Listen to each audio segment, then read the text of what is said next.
One of the most influential film series of the 21st century is the iconic, magical, and often controversial Harry Potter.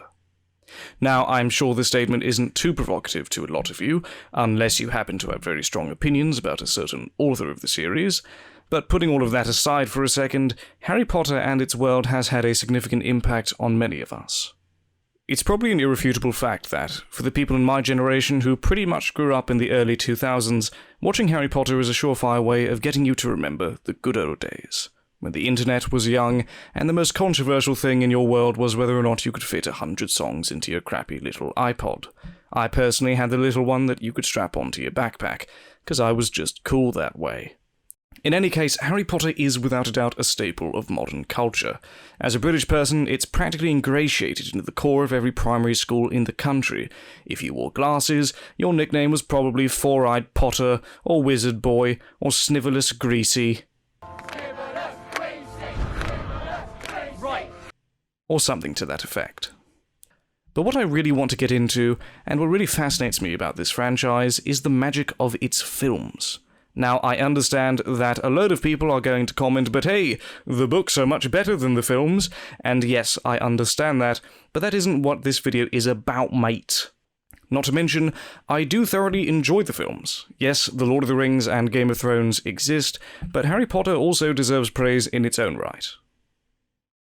But what I want to look at is another side to Harry Potter, because although it was and is a phenomenon, it seems that, later on in its conception, a lot of us who grew up with it became woefully disconnected from the world and the story.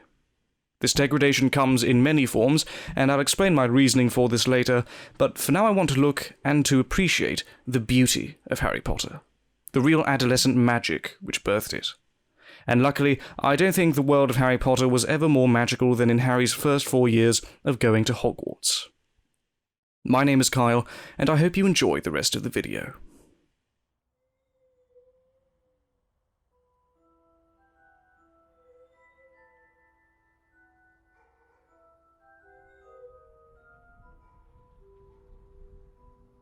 Fantasy has evolved exponentially in the past 100 years. I think I'm safe in saying that modern fantasy began firstly with Tolkien and The Hobbit, and slowly evolved from his template into something that teaches often more about reality than even reality itself. Contrary to a lot of people, actually, I don't personally consume fantasy merely to escape the world around me, but really so that I can understand it better. I don't really think any other genre of entertainment has taught me more about human emotions, relationships, hopes, dreams, and evil than fantasy. We have to remember that these are very real and human themes, and the only difference that we can see is in their presentation. Harry Potter stands out amongst its peers because it presents itself in the confines of a school. The first time you're introduced to Harry, he lives in a pretty sordid existence. His iconic broom-cupboard bedroom, something which actually appealed to me as a child, not even kidding, and his blatant abuse from the corpulent bastards that are the Dursleys, really sets up the stage for the awe-inspiring scene of Hogwarts. In Writing 101, one of the first exercises that you're given is to create a closed environment and fill them with interesting characters who interact with each other. This could be a murder mystery on a train or a heist on a bus. Any scenario becomes instantly more interesting because you're confining these sharply distinct characters into a place where they have to interact with each other. Harry Potter employs the exact same concept, but applies magic and racist wizards. Yes, I'm talking about these guys. Now, we all know that the films and the books evolve with the age of the characters. At first, you get a vibrant, fun, childish, 9 3/4 ridden adventure, and then you progress slowly but surely into a darker, grim story with dementors, death, and occasionally teenage love triangles. Yeah, well, we'll get into that later. In truth, the first 4 to 5 films are perhaps the best examples of great story and character progression. But the most visible difference in tone that we can see is definitely between the films The Chamber of Secrets and The Prisoner of Azkaban. This is both in part due to the change of directors from Chris Columbus to Alfonso Cuarón, but more importantly, because the story itself really warrants it. The addition of alleged mass murderers, of beings who could literally suck the happiness out of a room, very similar to your grandfather when he talks about technology, and liberals. All of these things just shifted Harry Potter inexorably from a prepubescent adventure into an introspective vernacular. In fact, for my money, this franchise was never better than in the films just after The Chamber of Secrets and before The Half-Blood Prince. These middle films signify an almost perfect voyage into accurate film tonality. Prisoner of Azkaban was visibly dark and complex, the time travel concept with Hermione was done extremely well, the idea of the Patronus charm and happiness, even Hagrid had some moral conundrum he had to figure out with the whole Buckbeak thing. Goblet of Fire introduced the idea of mortality in the Triwizard Cup and the tragic death of Cedric Diggory, which I'm still recovering from, absolutely terrible, but also amazing. And it also had one of the best antagonist introductions in fantasy history. I mean, how could anyone forget that graveyard scene? Just brilliant. Has to be one of the best in the series, bar none. Also, fair play to Batman, he played it pretty damn well. And the Order of the Phoenix was just so clever in concocting how corrupt and tone-deaf the Ministry of Magic was, which showed not only the power of Voldemort, but it created an order of people who Harry knew he could really rely on in his darkest moments. People like Dumbledore and Sirius Black, who were clearly the closest father figures he had, which is just really sweet when you think about it, and then quite sad when you realise how that ended.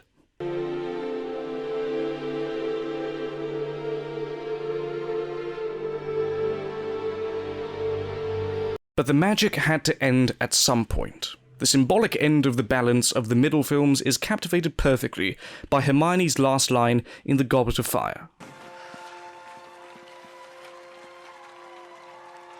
Everything's going to change now, isn't it?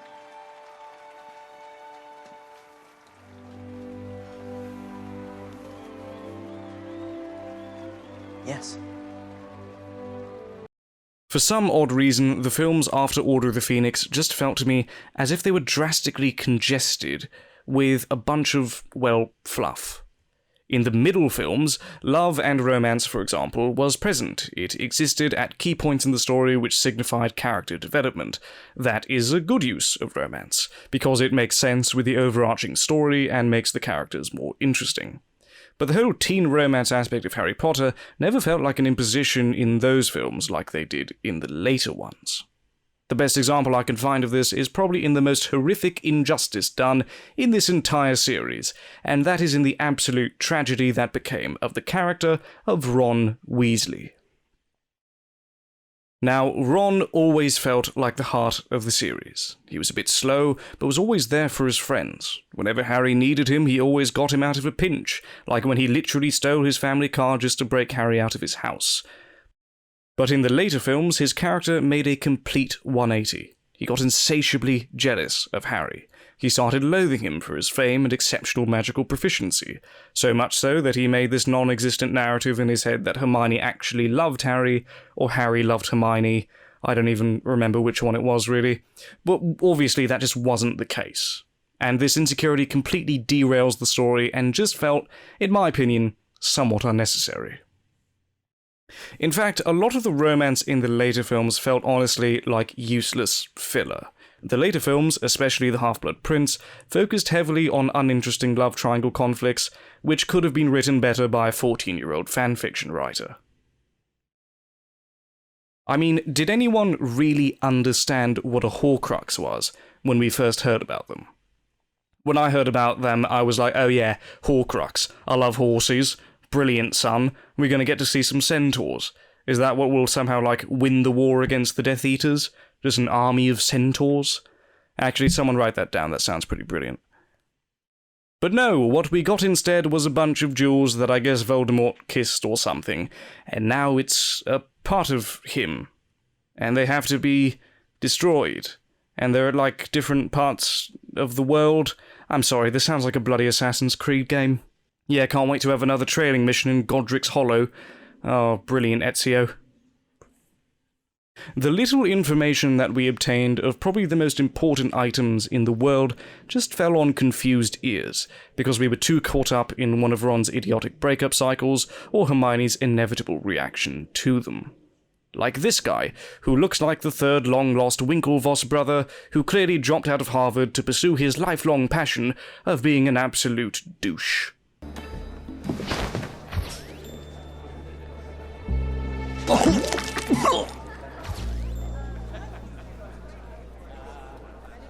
Again, I have to emphasize that there is a place for romance in the series, but never at the cost of actual exposition to the story that we all came to see. We come into Half-Blood Prince thinking that we will finally understand Dumbledore's plan, and we leave having just seen an episode of Gossip Girls but with magic, only for a few scenes at the end to be the only interesting ones in the entire film, which, by the way, ran for 2 hours and 33 minutes. That is highway robbery. I've actually heard from the book readers that The Half-Blood Prince is just much too short, which is in direct contrast to the film, which is simply way too long. They really try to stretch the content where there simply was none, especially considering it's the third longest film in the series. The best part about the last films is without a doubt the revelation behind Snape's true motives and history. This knowledge completely changes our perspective, not only towards Professor Snape, but to the entire series as a whole. Snape starts as a mean-spirited, sometimes abusive nihilist, and becomes possibly the main person who sought to protect Harry in Hogwarts. But because of his conflict in seeing both someone he loves and someone he hates in Harry Potter, Snape clearly has trouble coming to terms with how to treat him. Snape kept Dumbledore's plans so well that he made everyone believe he was truly against him, and ultimately we realized that he was one of the most intelligent and empathetic characters in the series. As a fellow Slytherin, you couldn't imagine how proud I was. The later films also saw the introduction of a few interesting characters like Professor Slughorn, another fellow Slytherin who is surprisingly not evil, what a legend, and it gave us some perspective on the different houses, their histories, and different students. One I enjoyed in particular was learning about Rowena Ravenclaw and her diadem. You finally get to see the progenitor of one of the main houses, and you also learn more about Horcruxes in the process, which, as we know, was definitely required. But these positives do not, in my opinion, erase the problems with the later films. For instance, can someone, for the love of God, please explain to me how Harry ended up with Ginny? I mean, there was hardly any chemistry between them, and when there was a minuscule amount of tongue-in-cheek, like, ooh, I think I like you, ooh, maybe we should kiss, ooh, there just wasn't enough time for them to care because more important things were happening, like, you know, the end of the world, Voldemort, this dude. It just seemed like their relationship had almost zero time to truly expand in our heads. Despite them cutting the Deathly Hallows in half and extending them just to give the viewers more time to understand what was going on, what they chose to focus on just didn't give us the proper resolution that we all expected. And when you see Harry and Ginny with their family, Draco with his, Hermione and Ron also there, you're just left saying, oh yeah, I guess that happened. Ginny's character just wasn't fleshed out enough for any of us to really care. Yes, she was present, she was always in proximity, but she just felt like an afterthought compared to everyone else. Though that could be because she was overshadowed by these legends. Contrast this with my personal favourite character in the series, Sirius Black. When we're introduced to Sirius, we know him to be a serial killer, mass-murdering Death Eater, and eventually we come to know him as Harry's only true father figure in the series. His character arc is perhaps only comparable to that of Professor Snape's in how our perspective of them changes so dramatically, which makes his gut-wrenching death even more penetrating. But we cared for Sirius so much only because we were allowed time to see his character change. He surprised us. He gave us scenes where he expressed his love, gratitude, and wisdom. He knew his family were a bunch of traditional purebloods, but he expressly rejected that in favor of friendship and love. That is how you present pivotal characters. You give them time. You allow them to breathe and express their true feelings. If you ignore this in favor of nonsense pandering or lovesick teenagers, you get exactly what we saw in the later films, a slightly confused mess. Where the early Harry Potter films succeed in careful, calculated pacing, which is entertaining enough to keep us interested, but slow enough to give the story some breath, the later films utterly fail. This isn't to say that they're bad films, but they're certainly not great films. If you look at the props and set designs for all of them, they're all really top-notch. Warner Brothers clearly didn't spare any expense when it came to the absolute beauty of presenting the wizarding world. In The Goblet of Fire, for example, they made actual practical dragons for the Triwizard Cup, when they could have just phoned it in and made everything CGI. The set for Aragog in the Chamber of Secrets as well was just brilliant. From a filmmaking perspective, of course, that thing is scary as hell.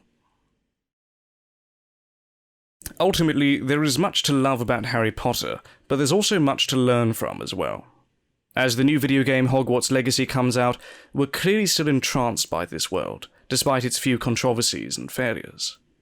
For example, I really wish we saw more non-evil Slytherin students in the series, because it really just seemed like Rowling was lazily lumping in the concept of Gryffindor good and Slytherin bad, which a lot of us would believe just based on watching, unless you do some careful research and you realise that Professor Slughorn and even Merlin was a part of House Slytherin. I mean, the first film literally ends with Dumbledore completely robbing Slytherin of the House Cup because Neville stood up to his friends.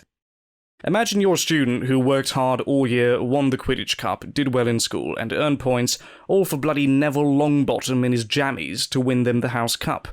Like, come on mate, that's highway robbery. Another big problem with the series is just how much plot happens off-screen. Whole character arcs occur without us really knowing, like how Fleur Delacour, the one French lady from The Goblet of Fire, ends up marrying Bill Weasley. They actually had a lovely relationship, which was probably 10 times more interesting than most of the relationships in the series, but we don't really hear how any of that occurs unless you do some rigorous research. Again, there are many things that I adore about this series, but it's by no means a perfect execution. I truly wish the essence of the middle films were preserved, because it would have made Harry Potter instantly one of the best, if not the best fantasies we've ever seen. When you consider the extraordinary performance of Ralph Fiennes as Voldemort, or how Richard Harris and Michael Gambon simply embodied Dumbledore in their own, quite unique ways, there's really so much to love about the series. Just look at this scene from Order of the Phoenix. The simple contrast between the light and dark apparitions of the Aurors and Death Eaters is just really cool attention to detail. The moving staircases of Hogwarts, the talking portraits, the schoolyard antics of George and Fred, Luna Lovegood's endearingly peculiar demeanour. It all just makes the world of Harry Potter so entrancing. It's a great contender and a great fantasy, but with House of the Dragon captivating audiences and Lord of the Rings being rightfully lauded as one of the best of all time, I don't think anyone can say it is the best that it could have been. That is, until Hogwarts Legacy comes out. When that happens, we can all get our wands out, put our house robes on, and chant Avada Kedavra until the sun comes up.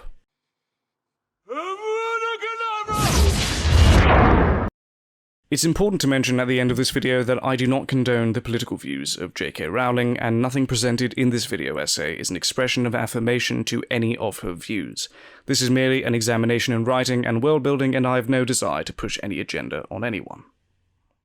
As Christmas comes around the corner, Harry Potter will be watched in many households around the world.